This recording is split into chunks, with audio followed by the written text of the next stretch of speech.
when I told him I was going to have the feature and dedicate it to him, he requested one. He said, please read one poem. It's his favorite poem of mine. How could you deny that? So here we go. It's a poem that he particularly liked called Red Bell Pepper. These days are crushed into compact, chewy bits of labor. I remember the sunlight and feel around for precancerous cells on my forehead. Down the hall there is a clerk listing statistics. I am added to the skilled labor doesn't save category. I am not one of them. I am a statistic to be molded. Tonight, when I leave the office tower, I must remember that 17 years ago today we stood in the sunshine and made our vows.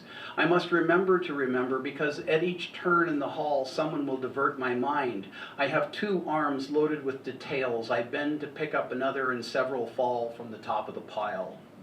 I reach escape velocity, and the tower falls behind me. On my windshield with the taillights of traffic comes a vision of you, back then, wearing that black and white dress, carefree of an afternoon, sliding yourself over a corner of my desktop. I am older now and have learned that flowers, even though I do not understand them, are the right acknowledgement. I wade through the Safeway lines looking for them. I want a species of flower that doesn't exist anywhere else.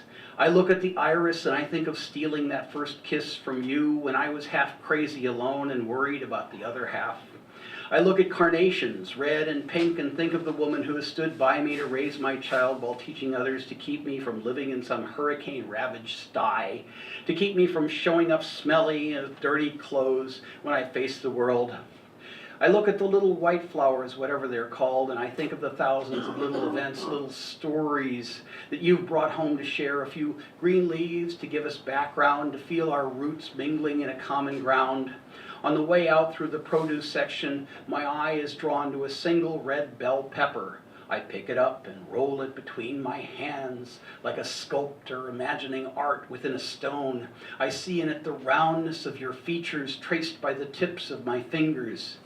You have adopted the Chinese way of not expressing love in public. The flowers are brought into your kitchen are a different story. I present them to you as you are preparing the dinner salad. I see your eyes well up and then widen as you ask, the flowers are lovely, but how on earth did you know that I needed this red bell pepper for the salad?